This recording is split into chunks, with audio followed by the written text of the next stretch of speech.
Sejam bem-vindos a mais um episódio de Você no Comando, Assuma, Comando e Cresça com o Thiago de Oliveira.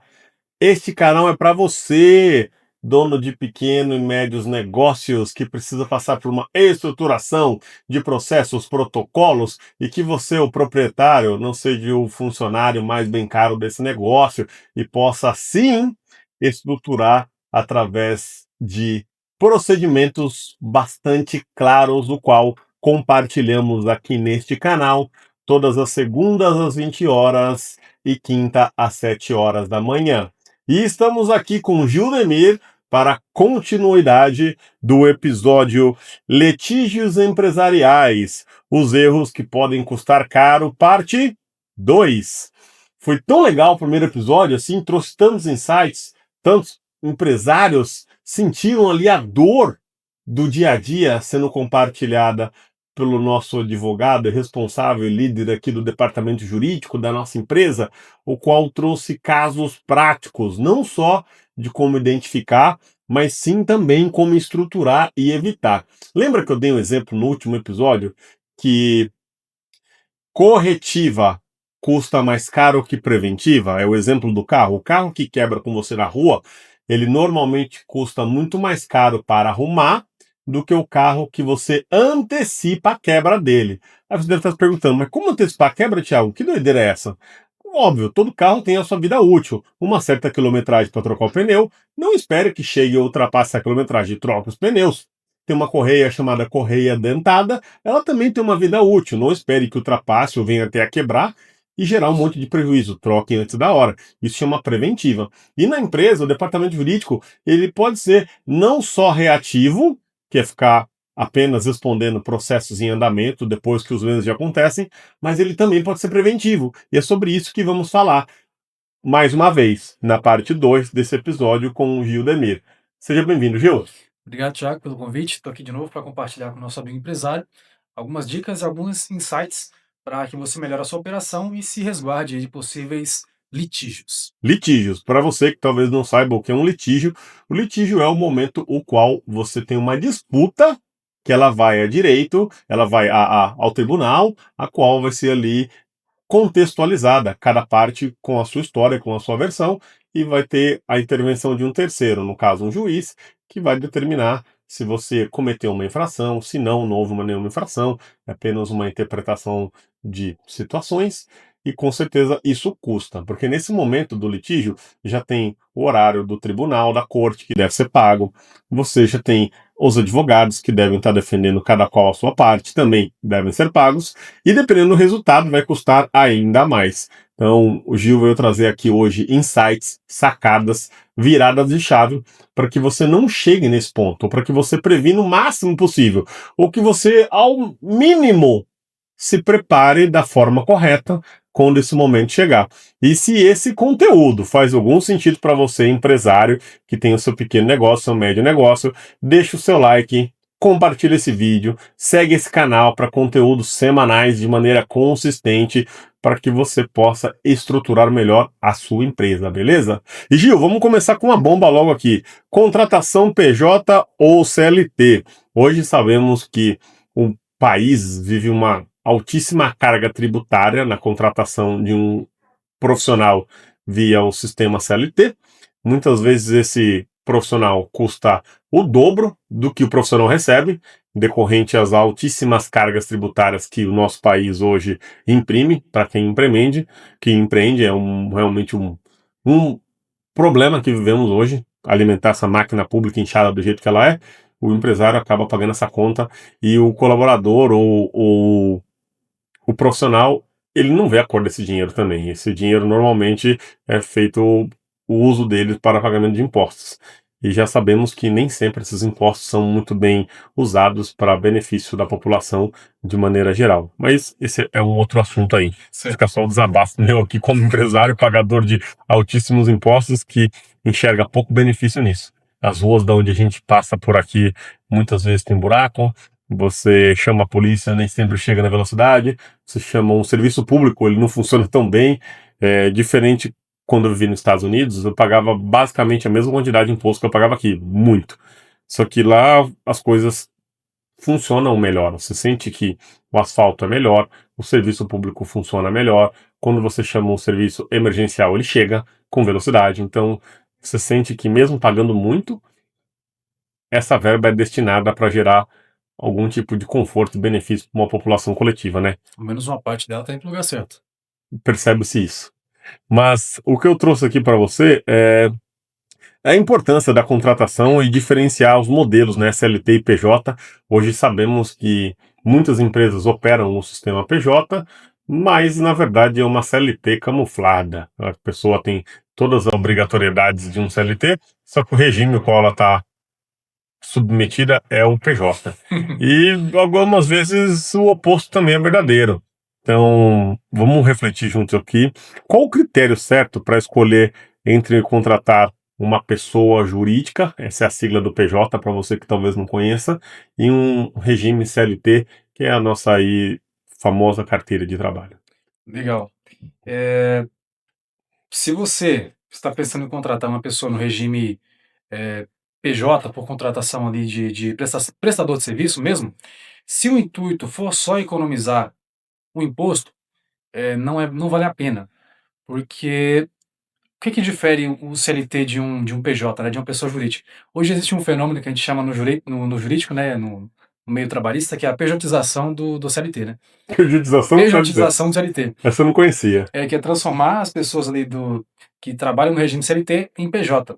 Só que muitas vezes pode funcionar em até certa escala, só que a tendência é que você venha também a sofrer alguma ação judicial no futuro e você esteja descoberto, porque é um sistema que vai te deixar, vai deixar um buraco, vai te deixar um buraco. O que difere um com o outro? Para você contratar uma pessoa PJ, um prestador de serviço, um terceiro, você tem que ter entregas pontuais. Ah, eu tenho uma empresa que trabalha com volumes de projetos e eu contrato um PJ para que determinados projetos sejam entregues. Ah, de tal data a tal data, tantos projetos. De tal data a tal data, tantos projetos. Ou um projeto, dois projetos, 10 projetos. E ele te entrega naquelas datas.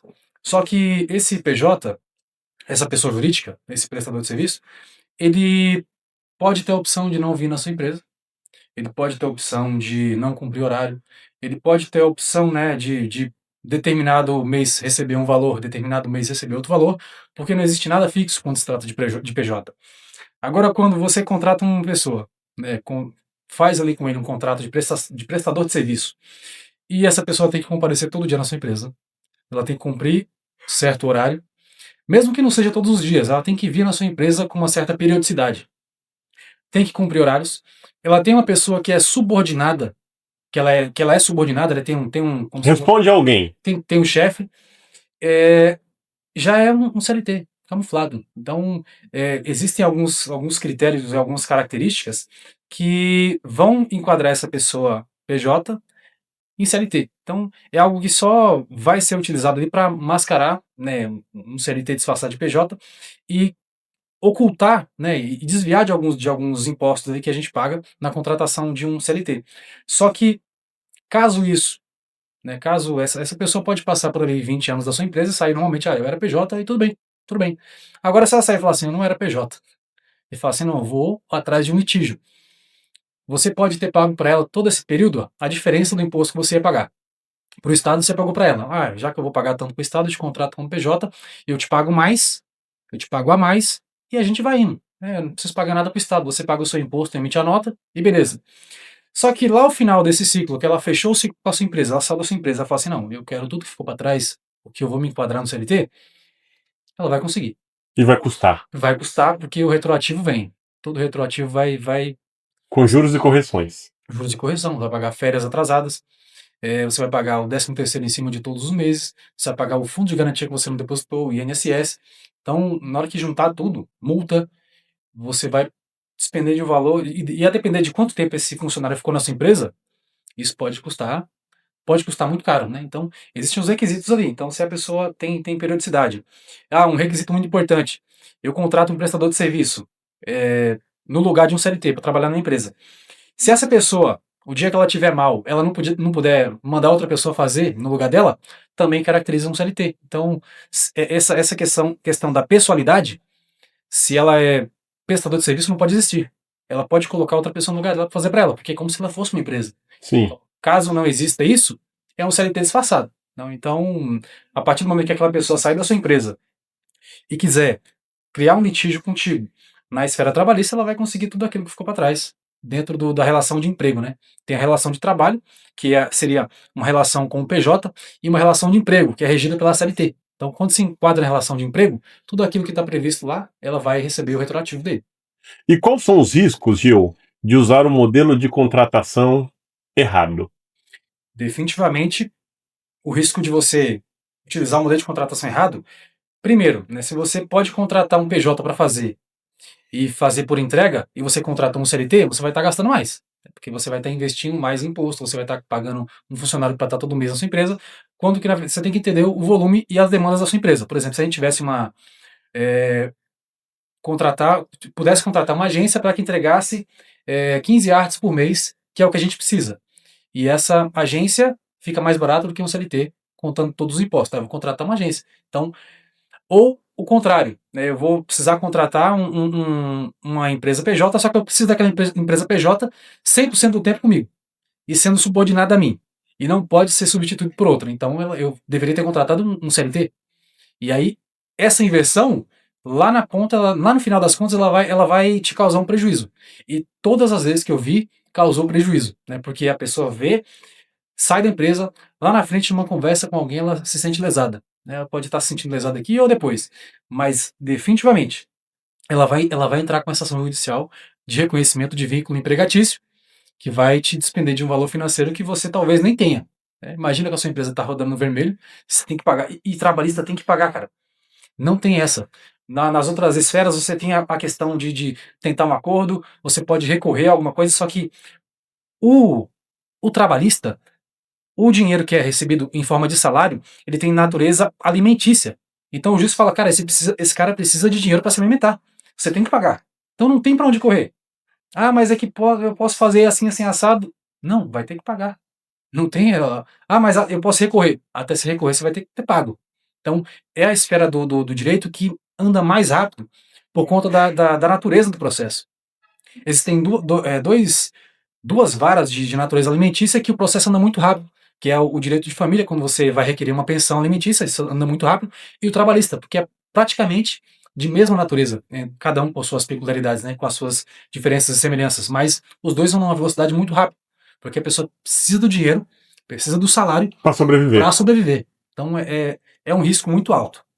E Gil, se a gente aprofundar essa conversa aqui em ferramentas de proteção jurídica, o que vem na sua mente sobre as ferramentas que um pequeno e médio empresário deveria ter hoje para estar protegido sobre vulnerabilidades como, por exemplo, essa, entre outras mais? Eu acredito que, como a gente comentou no episódio passado, você tem que mapear ali tudo que faz a sua empresa para poder você desenvolver, a partir dali, os mecanismos e particularidades de cada empresa. Cada uma vai ter o seu material, né?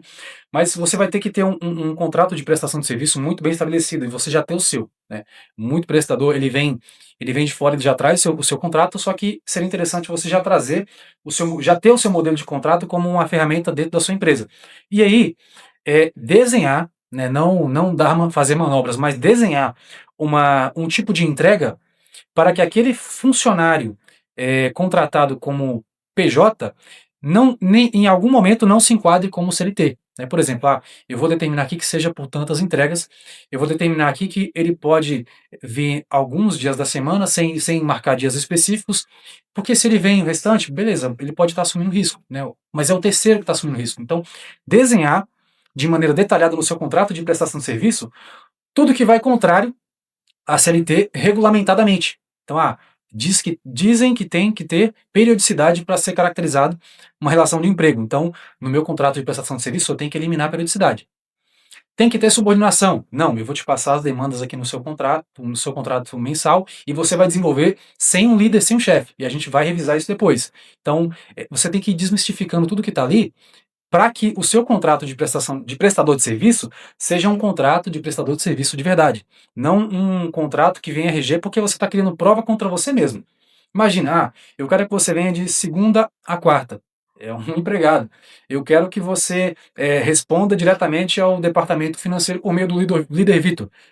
Você está criando uma subordinação. Então, o seu contrato de prestador de serviço não pode ser uma prova contra você. Tem que ser bem elaborado.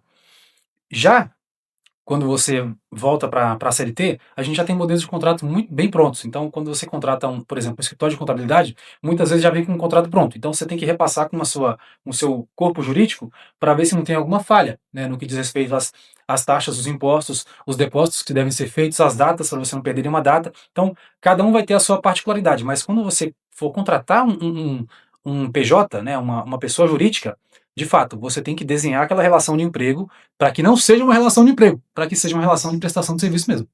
Legal. Então, na sua opinião e devidamente calçada pela lei, Uhum. é necessário entender todas as características que faz um CLT para que no momento da elaboração de um contrato de pessoa jurídica, essas características do CLT não façam parte de um De fato. contrato de pessoa jurídica como prestador de serviço numa determinada empresa, correto? De fato, porque é a documentação de uma prova. Né, você vai, a pessoa fala assim, olha só o contrato que a gente fez aqui. Vê se não é um contrato que está regido pela CLT, só que de maneira extrajudicial, né? Então, ela vai chegar e vai usar como prova ainda contra você. Então, de fato, tem que ser algo bem elaborado e desmistificando a CLT dentro desse contrato.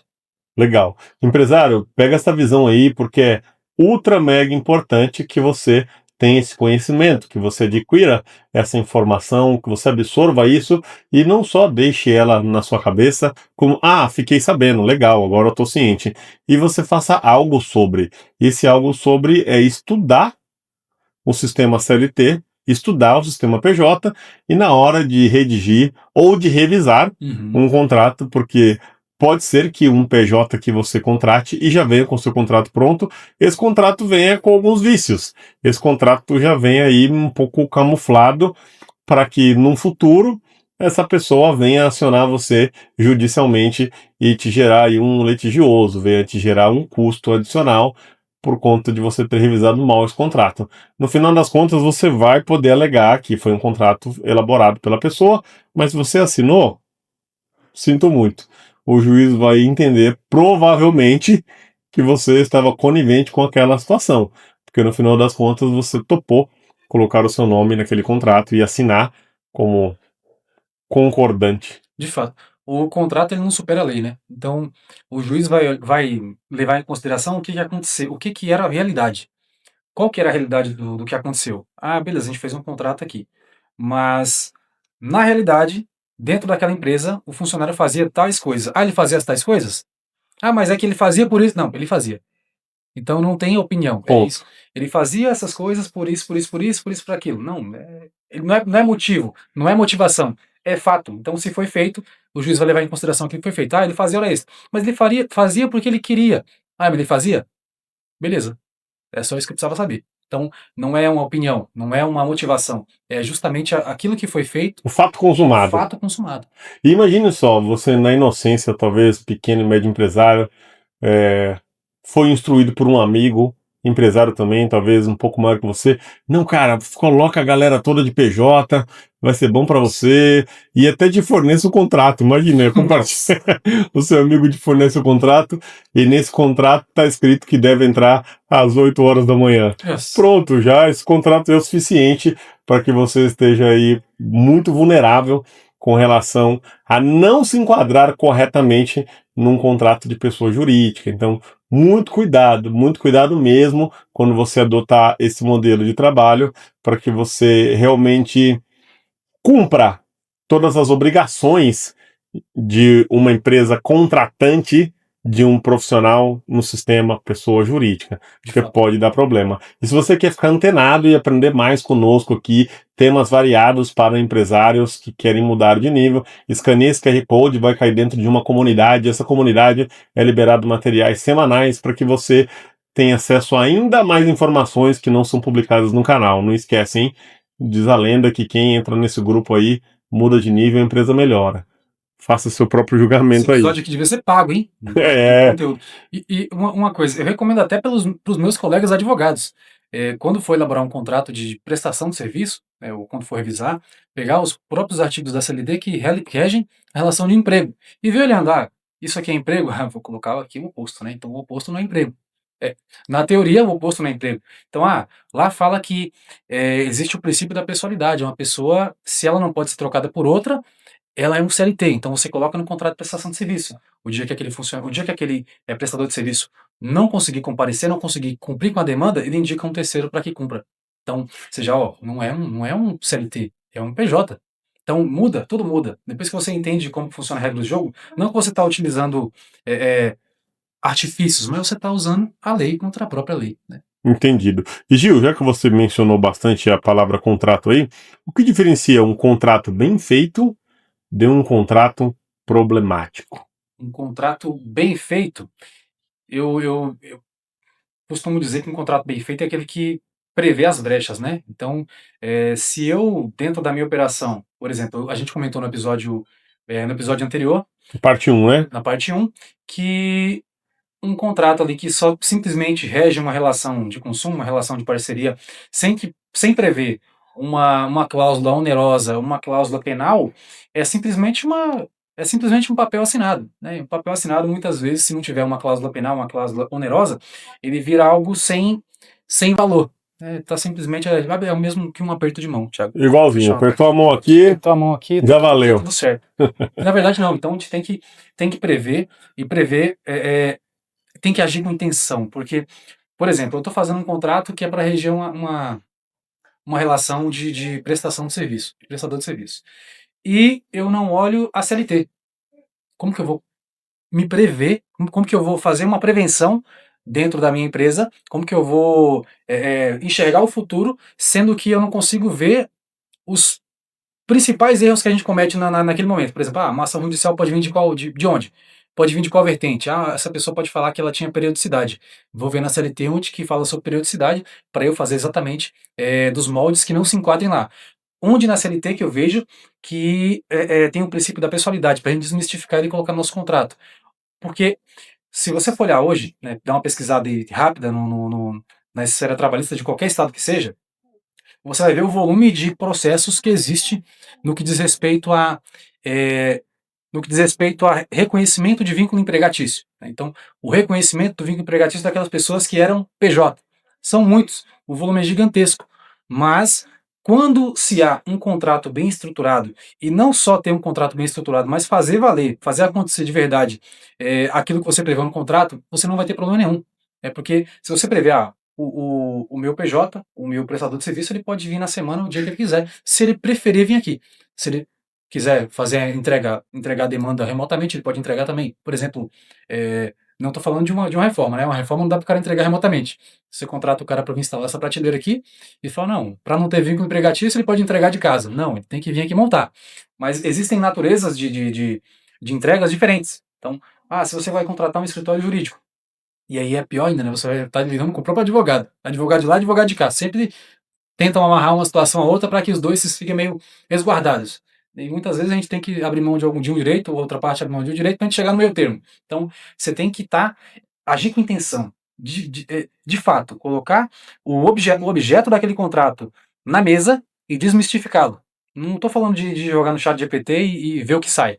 Porque muitas vezes vai sair algo que, beleza, você vai conseguir utilizar, mas até certo ponto você não vai conseguir se prevenir. A gente tem um auxílio gigantesco da IA hoje para cobrir as brechas que a gente não pensa, mas muitas brechas que ela não pensa também você tem que saber. Você é um advogado, você se formou para isso. Então, eu acredito que a palavra-chave para fazer um bom contrato, para fazer algo que vai de fato resguardar a sua operação, é fazer um contrato com uma intenção mesmo de prevenir a empresa. Então deixa eu tentar traduzir aqui para as palavras dos leigos como eu.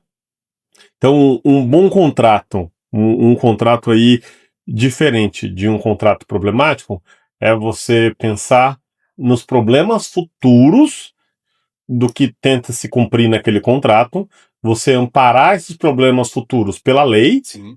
e você ter ali todas as possíveis violações já conectadas com as possíveis punições que a pessoa vai receber ou vai ser citada no caso de uma quebra de comportamento prevista nesse contrato. É literalmente ir no futuro, enxergar o que pode acontecer trazer para o presente, escrever no presente e esperar que esse futuro não aconteça, né? Porque a gente quer um contrato para nos proteger e não para ser usado. Mas se precisar, ele existe e está ali para calçar você juridicamente dentro da lei, dentro da nossa Constituição. Correto isso que eu falei? Corretamente. Um contrato ele é feito para não ser utilizado. E vem outra dica também, né? Documentação de tudo aquilo que é feito.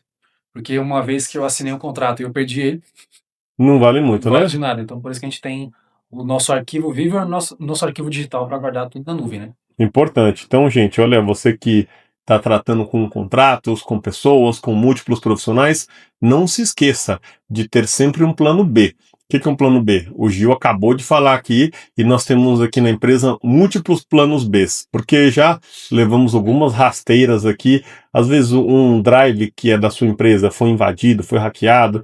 Às vezes um colaborador que tinha acesso a uma certa senha foi embora e mudou aquela senha e complicou a vida de todo mundo.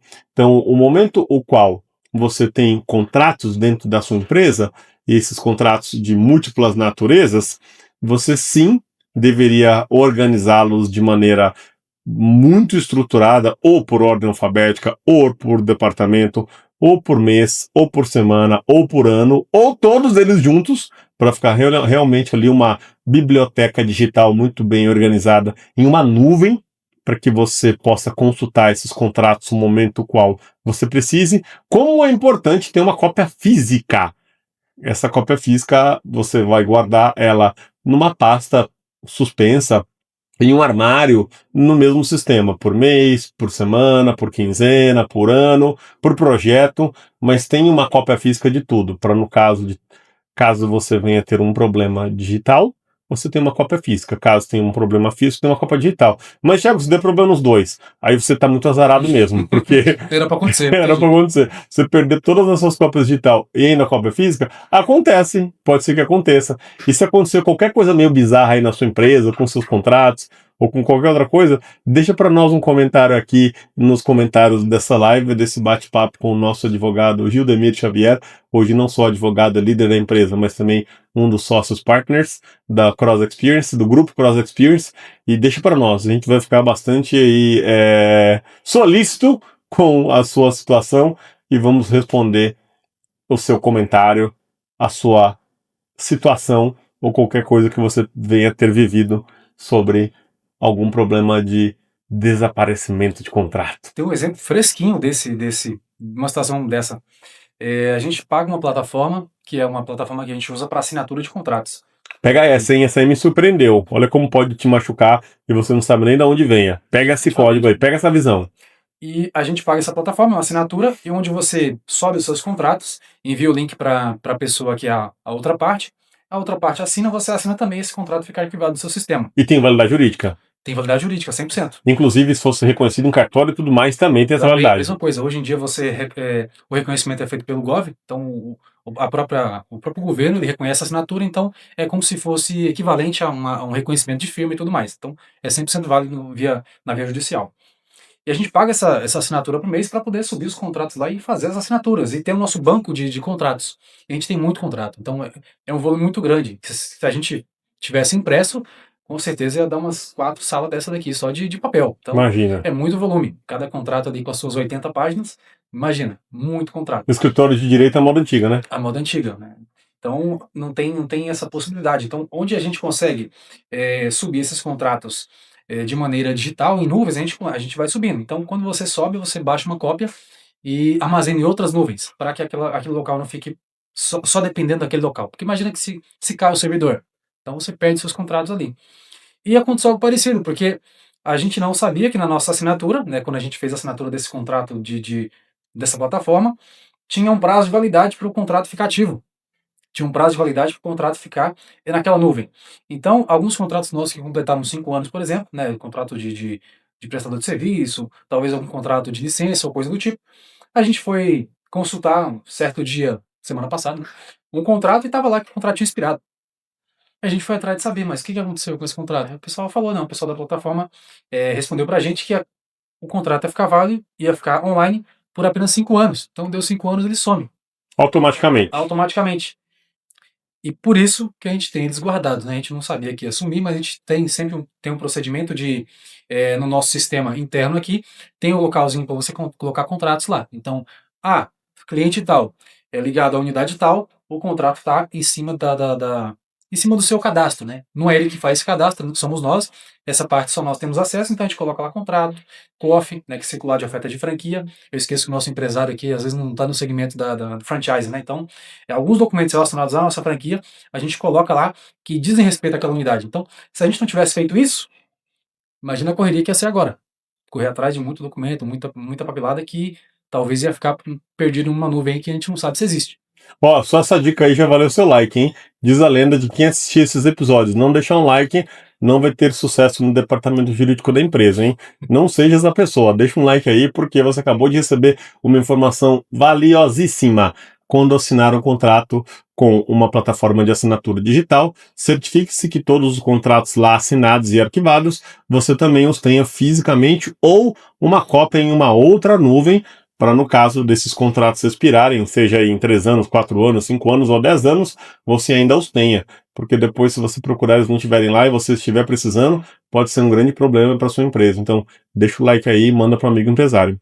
E Gil, qual a importância das cláusulas e como elas blindam a empresa em situações de risco? Muito boa pergunta. As cláusulas, quando tratadas e pensadas de maneira intencional, elas vão te resguardar de uma maneira tremenda, né? Imagina que a gente, por exemplo, imagina que a gente tem um franqueado, vou trazer agora para o nosso lado, né?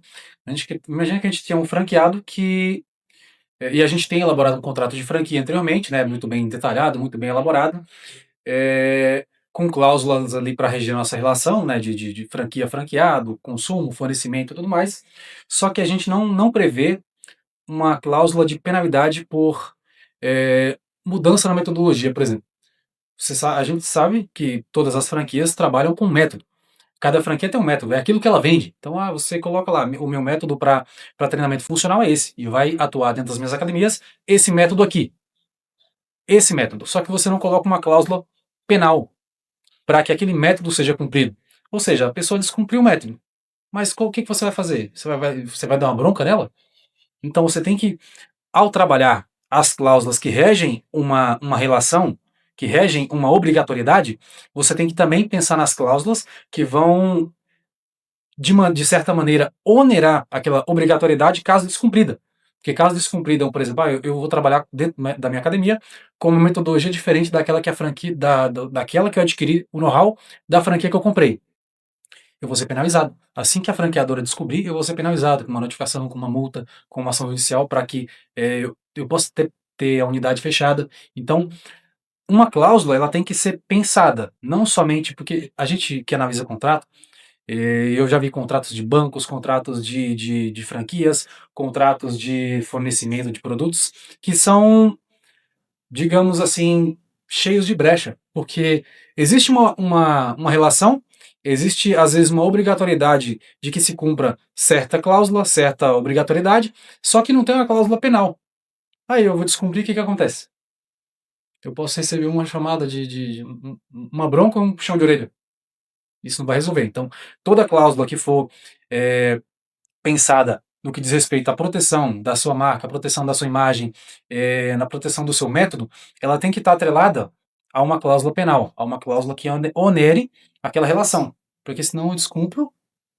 Deixa eu ver se eu entendi, Gil. Se eu tivesse uma franquia de sorvetes que fosse exclusivamente para venda de sorvetes, e se eu resolver vender algodão doce, isso não tiver previsto no contrato, de nada vai acontecer. O franqueador vai ficar bravo comigo, mas ele não vai poder fazer nada por essa violação a qual eu cometi vendendo algodão doce, certo? Exato, exato. Eu vendo chocolate caseiro na minha franquia de chocolates de marca famosa. Ou, se for feito corretamente como deveria, no momento qual eu vender o meu algodão doce dentro da minha loja de sorvetes, eu vou receber não só uma notificação pautada pela lei contratual, juntamente a uma possível multa por ter cometido uma violação direta ao que é o método dessa loja de sorvetes a qual eu represento, correto? Correto. E as cláusulas que visam a proteção do método, elas são geralmente as mais gravosas à marca. Então, tende-se a serem mais penalizadas. Então, uma cláusula que visa proteger a sua marca no que diz respeito ao seu método, é, você tem que atrelar também uma hipótese de rescisão, porque uma hipótese de rescisão vai pesar muito mais a consciência do cidadão na hora de infringir aquela cláusula, né? Eu vou vender algodão doce na minha franquia de sorvete, mas a franquia deixou bem claro que se eu vendesse algodão doce na minha unidade, eles rescindiriam o contrato comigo aplicando uma multa e ainda eu vou ter que pagar os honorários dos advogados deles. Então, que é uma cláusula padrão que se coloca quando se há uma possibilidade de infração. Ah, quem infringir vai ter que pagar o meu advogado ainda. Então, é comum se fazer isso. Então, onera bastante para que a pessoa pense mais de uma vez antes de praticar um ato que vai infringir o contrato. Nossa, olha que legal essa cláusula, hein? Então você aí que tem um negócio de franquia ou um negócio talvez de licença, mas definitivamente um negócio de transferência de know-how e de metodologia, que outras pessoas vão usar os seus produtos e serviços de maneira metódica barra metodológica para que você tenha realmente ali esse negócio sendo duplicado do jeito que você acredita que deva ser, não deixe de lado um detalhe tão importante como esse que o nosso advogado aqui acaba de deixar para você gratuitamente. Então, entra aí na nossa escaneia esse QR Code do lado aí, entra nessa comunidade para continuar recebendo dicas valiosas como essa que já valem um valor de uma consulta aí, ó. Não quero nem saber quanto o Gil cobra por uma consulta de 1 hora. E se eu, de repente eu pergunto aqui, ele vai querer aumentar a quantidade de ações dele aqui na empresa, porque com certeza um bom advogado, assim como é o Gil, ele não custa pouco, é um grande investimento, porque afinal das contas ele está blindando você de problemas do futuro. O quão valioso é isso? Imagina, quanto vale você ir até o futuro, enxergar todos os problemas, voltar para o presente e escrever um monte de cláusulas que vão blindar você para que quando chegar lá no futuro, naquelas situações, você já esteja preparado. É isso o custo de um advogado. Um bom advogado, ele economiza centenas e milhares de reais para a sua empresa, para o seu negócio. Ele é uma peça-chave no processo de escalonamento estruturado, no escalonamento metodológico, um escalonamento o qual você vai ter a oportunidade de certificar-se que a experiência vai ser sempre a mesma. Imagina das 1000 lojas de sorvete, todas vendem sorvete e só a minha vende sorvete com algodão doce. Então isso é muito ruim para uma marca que preza originalidade, autenticidade e entrega uniforme no seu produto ou no seu serviço. E se você não tiver essas cláusulas corretas, você não vai poder fazer muita coisa além de ficar bravo, né, Gil? De fato. E Gil, falando sobre ferramentas que tendem a facilitar a vida não só do empresário, mas do advogado também, quais delas você pode citar para que esses contratos possam ser bem feitos, para que esses procedimentos não sejam violados, ou caso sejam, está bastante claro o que precisa ser feito ou baseado em que essas ferramentas vão ajudar uma interpretação clara sobre certo e errado, sobre preto e branco e assim sucessivamente. Certo. Vai parecer muito simples o que eu vou falar aqui, mas muitos colegas, na hora de elaborar um contrato, não pensam, não é que não pensam, né? Mas não pensam como se estivessem dentro da lei. A gente tem muitos códigos, diversos códigos, e para cada contrato que eu faço, por exemplo, vou fazer um contrato que vai me gerar uma relação civil.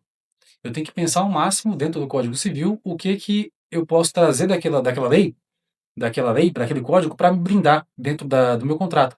Porque um contrato, e o contrato entre as partes, ele vale, só que ele não vale mais que a lei. Então, quanto mais requisitos da lei, quanto mais artigos da lei eu trouxer para dentro do meu contrato, mais próximo dos 100% de validade ele vai ter. Então, eu posso chegar ao máximo próximo dos meus 100%, porque se eu não utilizo mecanismos de dentro da lei, aquele contrato meu ele vai ficando enfraquecido.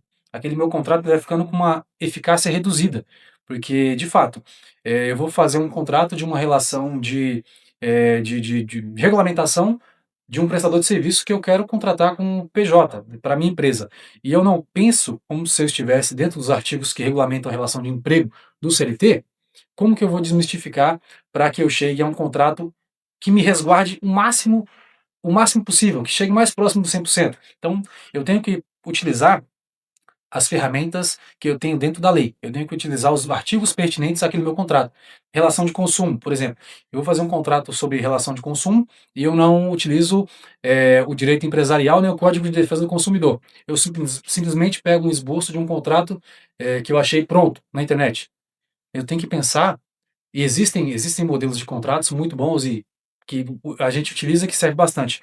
Mas cada negócio tem a sua peculiaridade, né? Cada negócio vai ter o seu diferencial. E eu tenho que traduzir aquilo para dentro do meu código de defesa do consumidor, para dentro do direito empresarial, e além disso, traduzir para dentro do meu contrato também. Linkar uma coisa com a outra, né? Fazer esses links para que o meu contrato ele não seja simplesmente um monte de cláusulas jogadas ao vento. Ele não seja um monte de coisa escrita, mas ele faça sentido. É porque fazer um contrato é fácil, mas agora fazer um contrato que vai te dar um respaldo, que vai te defender num imbróglio jurídico e numa lide, é difícil. Então tem que ser pensado, tem que agir com intenção e tem que agir conforme as nossas normas. Que legal. Que é basicamente contratos claros e assertivos, termos de adesão e procedimentos padrão aí, muito bem operacional, muito bem mencionado, correto, Gil? Corretamente, corretamente. Legal, que bacana. Gente, se esse conteúdo está fazendo sentido para você, deixa um comentário para nós aí, escreve o que você mais gostou até agora, escreve o que você mais curtiu, escreve talvez uma situação que você viveu, negativa ou positiva, que se você soubesse dessas informações, ou por conta de você saber, essas situações não tomaram um caminho litigioso, não gerou um prejuízo aí na sua operação, não gerou um custo que você teve que desembolsar aí e a sua empresa deu uma sangrada sobre esse capital que poderia ter sido evitado com informação como essa. Gil, documentação, o escudo invisível da empresa, né? Então, é uma das coisas que a gente fala bastante aqui na franquia, os iguais não podem ser tratados diferente, né? Então, essa aí é um dizer que tem a ver com você criar ali um escudo mesmo, porque numa relação a qual eu me proponho a prestar um serviço e você se propõe a consumir o meu serviço, nós temos um contrato que rege. E se for múltiplas pessoas, múltiplos locais, carregando o mesmo nome, a mesma marca, na teoria somos todos iguais. Não pode aí trazer nada diferente. Então, essa frase não deixa de ser um escudo invisível, né? Os iguais não podem ser tratados diferente. Então, o que mais vem na sua cabeça aí sobre quando se fala de escudo invisível para a empresa? Olha, um escudo invisível para a nossa empresa hoje, ele é invisível aos olhos de alguns, mas aos olhos nossos ele é perceptível, né? Por exemplo, na minha gestão à vista, na nossa gestão à vista do departamento jurídico, a gente tem alguns mecanismos para fazer a gente lembrar do que a gente tem que fazer. Então, por exemplo, eu falei para você que quando é expedida uma citação para uma empresa que não tem, por exemplo, um corpo jurídico, ela vai receber aquilo ali, vai ter decorrido o prazo e tudo mais. Na nossa, o que a gente faz? A gente tem uma gestão à vista onde todos os dias a gente lembra de verificar. Vamos ver se tem alguém processando a gente. Vamos ver se tem alguém que entrou com uma ação judicial contra nós. Porque isso tá oculto, tá debaixo do tapete.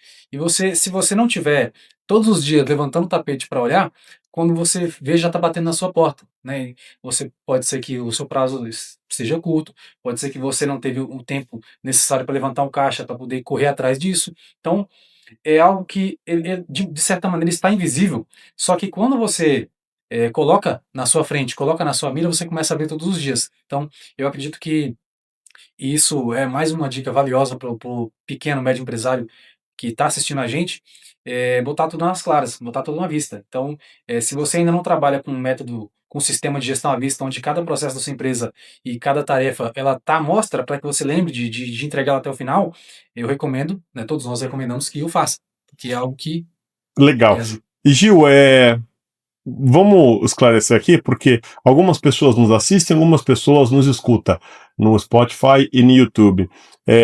Primeiro, o que precisa ser documentado numa empresa, na sua opinião, e exemplifica literalmente, como se a pessoa não estivesse nos vendo e apenas nos escutando, o que é a gestão à vista. Então, de novo, o que precisa ser documentado dentro da empresa e como uma gestão à vista pode contribuir com isso, o que é essa gestão à vista? Perfeito.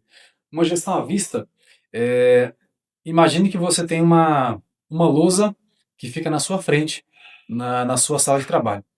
Só que Ou múltiplas lousas, né? ou múltiplas lousas. Mas você não utiliza. Você utiliza ali a sua planilha online, que também funciona até certo ponto, e você tem as suas entregas da sua semana. Então você vai fazendo ali e tudo mais.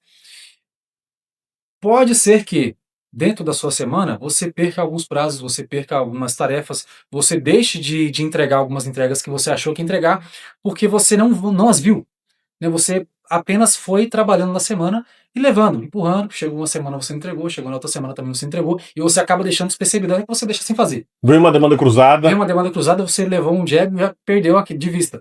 Já com o sistema de gestão à vista, o que a gente faz? Para cada entrega que a gente tem, que uma entrega que precisa de prazo, ou que não precisa de prazo também, a gente escreve literalmente, na nossa frente, demanda tal, demanda tal. A gente coloca na nossa frente para que a gente lembre daquela demanda. Por exemplo, audiência. Eu tenho diversas audiências, a gente tem diversas audiências marcadas para poder participar. Como que eu vou me lembrar daquela audiência? Eu vou lembrar porque está anotada na minha frente. Está anotada na minha frente e de bom tamanho, né? Uma gestão à vista é boa quando tem escrito de bom tamanho. Então, aquelas demandas você vai escrever na sua frente. E não só demandas, datas que você tenha para cumprir, prazos que você tenha para cumprir. Dentro do departamento jurídico, a gente trabalha muito com prazo, a gente não pode perder prazos, né? A partir do momento que você, por exemplo, figura como polo ativo de uma demanda, de um litígio, se você é polo ativo, faltou naquela demanda, faltou naquela audiência, o processo é extinto. Porque se a parte interessada não demonstrou interesse, significa que o quê? Eu não quero ganhar. Eu apenas ingressei com uma ação procedimental. Já em contrapartida, se eu sou polo passivo e eu perdi aquele prazo, eu perdi aquela audiência, é o princípio do quem cala consente, né? Quem cala consente. Então você não participou significa que tudo aquilo que foi alegado na inicial é verdade.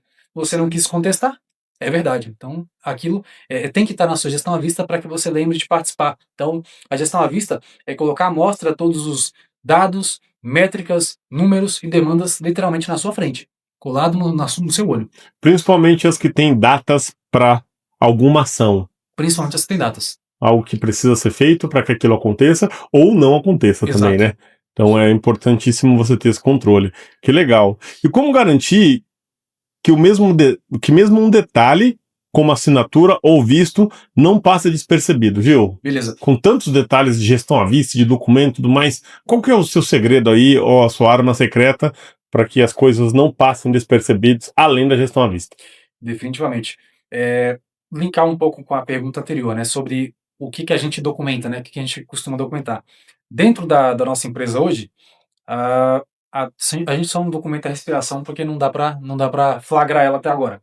Mas a partir do momento que a gente manda uma mensagem para um franqueado, que a gente manda uma mensagem para o cliente, ou que a gente recebe essa mensagem, aquilo vira um print, e aquele print vai para o histórico de conversa daquela unidade dentro do nosso sistema. A gente tem um sistema hoje que é um sistema parceiro muito robusto, que tem muitas ferramentas dentro dele, e dentro dessas ferramentas ele tem uma que chama interação. Dentro daquela interação, a gente vai colocar tudo que a gente já fez e que aquela unidade já fez também, que tem algum vínculo com nós. Aquela unidade, ela mudou o quadro social da empresa. A gente pede o contrato social, aquele contrato social vai para dentro daquela interação, juntamente com o histórico daquela conversa onde foi solicitado aquela alteração do quadro social. Teve uma movimentação de cotas dentro daquela sociedade empresarial. Aquele print onde foi solicitado que a gente fizesse essa alteração para poder mudar a quantidade de cotas de um franqueado para o outro, também vai para a interação. Então, tudo, definitivamente tudo, ele é documentado. Logo quando a gente faz um contrato com um franqueado, né, um contrato de sociedade, a gente coloca tudo dentro das interações, porque é uma maneira da gente não perder nada. A gente já teve aqui situações, ocasiões onde a gente teve perda de documentos e que depois a gente teve uma dificuldade tremenda para poder resgatar aquilo, porque a gente comentou no começo, se eu tenho um documento assinado perdido, de nada vale. Então, se eu assinei, você assinou, mas só que a gente perdeu, então de nada vale. Imagina que a gente tem um contrato onde ambas as partes são interessadas, mas você falhou com a sua parte na entrega, e eu perdi a minha via do contrato, e eu ajuizei uma ação contra você. você não vai colocar o contrato lá. Você não vai colocar porque é uma prova contra você. Você vai falar assim, não, a gente não tinha contrato. Definitivamente. Então, é uma situação a qual, se você documentar tudo isso, pegar aquela assinatura, pegar aquele contrato, não tô dizendo que você precisa de um sistema para isso. A gente tem um sistema, porque é um especializado nisso. Mas você que não tem, você pode utilizar de arquivo, você pode utilizar de drivers, você pode utilizar o OneDrive, o Google Drive, você pode utilizar pastas físicas para guardar seus documentos. Então, o importante é que você documente, né? Então, você trabalha com varejo, um exemplo. Tem muitos clientes, e você que trabalha no one-on-one com o WhatsApp, tentando fazer a venda mais direta, tem muitos clientes que deixam ativada a mensagem temporária no WhatsApp. Se você não tira um print daquelas mensagens que foram trocadas no começo, você perde o seu histórico. Imagina que você, lesado por um cliente, lá no futuro tenha que cobrar alguma coisa desse cliente para tenha que contestar alguma ação dentro do litígio com aquele cliente, só que você não tem histórico de conversa. O cliente não vai colocar o histórico dele, vai gerar prova contra ele. Você não é obrigado a produzir prova contra você. Então, a documentação é a base de tudo aqui. Que legal. E, gente, sobre documentação digital, como bem colocado pelo Gil, elas têm validades jurídicas, elas têm validades como se tivesse um documento passado no cartório, aquelas tradicionais, com assinatura, com aquele adesivinho que vem junto e normalmente um carimbo de um notário. Tudo isso aí funciona muito bem. E o maior cuidado que você tem que ter é esse que nós deixamos há alguns minutos atrás. É certificar-se que você tem uma via física dessa assinatura digital, desse contrato digital, ou salvo no mínimo em mais um tipo de nuvem para no momento que esse servidor venha cair ou esse contrato venha a ser apagado automaticamente após um período, você esteja assegurado, você esteja aí com a sua segunda via, a sua terceira via do mesmo contrato, protegida em algum local, além dessa nuvem contratada. Espero que essa dica aí possa te ajudar. E Gil, ações práticas que todo empresário deve fazer agora. A gente já caminhando para o fechamento desse bate-papo nosso, os últimos minutos aqui, que pode colocar esses nossos seguidores aqui, a audiência, em movimento, em ação sobre a organização do departamento jurídico, ou no mínimo procedimentos que venha evitar aí ações litigiosas para esse negócio. Que aí, se o empresário sair agora dessa live e quiser aplicar algo amanhã, por onde ele deve começar? Lembrando que você já deu dicas no episódio 1, na parte 1 desse podcast, que falamos bastante coisas importantes também, mas focando um pouco mais no que falamos até agora. Qual que é a sua dica para esse empresário? Quer sair hoje?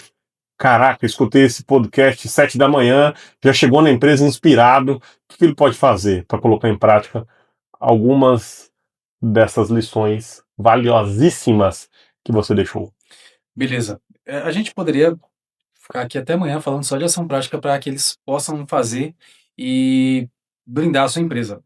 Mas eu vou no ponto onde eu acho que é onde existe uma das maiores dores do empresário hoje em dia, que é acerca de como ele está operando dentro da sua empresa com os seus colaboradores, como que ele está organizando os colaboradores dele para que venha a venha a se blindar num futuro muito breve possível, né, de uma ação judicial, de um litígio. Então, eu acredito que o nosso, eu ia falar franqueado, né, que o nosso empresário que está assistindo aqui agora, ele tem que chegar na empresa dele hoje, ou chegar em casa, após mapear a sua operação e pensar o que que eu estou fazendo dentro da minha empresa que pode me causar um litígio trabalhista, porque são os litígios que mais doem, que mais causam sangramentos aos nossos empresários no Brasil hoje.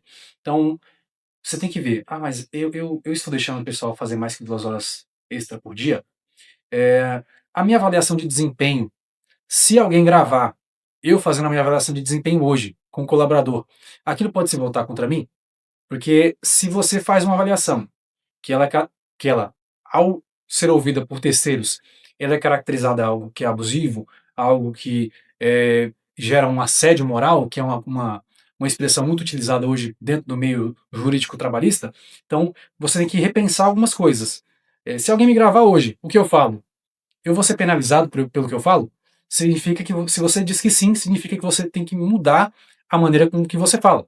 Você pode talvez falar a mesma coisa que você está falando hoje, só que de uma outra maneira. Então, avaliação de desempenho.